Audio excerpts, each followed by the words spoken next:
Friends, welcome back to my channel. ఈ వీడియోలో చాలామంది ఈపీఎఫ్ డీలింగ్ సంబంధించి అప్డేట్ అడుగుతున్నారు. ఆల్రెడీ గత వీడియోలో అప్డేట్ చేశాను 10 డేస్ బిఫోరు. దాని తర్వాత కూడా చాలామంది అడుగుతున్నారు ఈపీఎఫ్ డీలింక్ అవుతున్నాయా, ఓటీపీ వస్తుందా అని అడుగుతున్నారు. ప్రస్తుతానికి మనకు ఈపీఎఫ్ డీలింక్ 15 to 20 డేస్ అవుతుంది ఫ్రెండ్స్. సో డీలింక్ అనేది కావట్లేదు, ఓటీపీ రావట్లేదు, సర్వర్ డౌన్ ఉంది.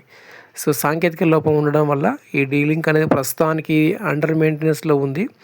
ఇప్పుడు మనకు మెయింటెనెన్స్లో ఉన్నట్లు చూపించడం లేదు, కానీ ఓటీపీ అనేది జనరేట్ అవ్వట్లేదు. సో మనమైతే వెయిట్ చేయాలి. సో ఈపీఎఫ్ వెబ్సైట్ ఎప్పుడు ఏ విధంగా పనిచేస్తుందో ఎవరికి తెలీదు.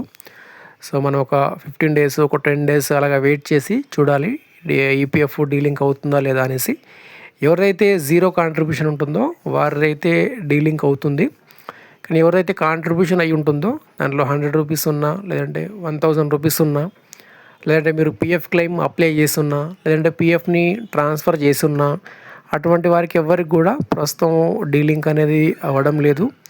సో మనమైతే వెయిట్ చేయాలి. సో ఏదైనా డీలింగ్ సంబంధించి అప్డేట్ వస్తే నేను పోస్ట్ చేస్తాను.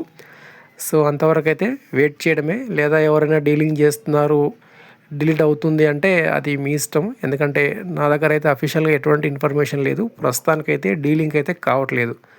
లేదా మీకు ఎవరైనా అవుతుంది అని చెప్తే అది మీరు ట్రై చేసి చెక్ చేసుకోవచ్చు అవుతుందా లేదా. సో ఈరోజు డేట్ వచ్చేసి 9th జూన్. ప్రస్తుతం అయితే ఎటువంటిది అప్డేట్ అయితే లేదు. 15 to 20 డేస్ అవుతుంది. డీలింగ్స్ ఏవి కూడా కావడం లేదు. ఈపీఎఫ్ వెబ్సైట్ కూడా 20 డేస్ నుంచి అప్డేట్ అవ్వలేదు. ఓకేనా, ఇది ప్రస్తుతం ఈపీఎఫ్ పరిస్థితి. సో చూద్దాం, ఒక 7 డేస్, 10 డేస్, 15 డేస్ వెయిట్ చేసి మళ్ళీ డీలింక్ ఆప్షన్ వస్తుందా, లేదా ఇంకా మనకి ఈ విధంగానే సర్వర్ ఇబ్బంది పెడుతుందా తెలీదు. సో ఇదండి అప్డేటు. వీడియోకి లైక్ చేయండి, సబ్స్క్రైబ్ చేయండి. Thank you.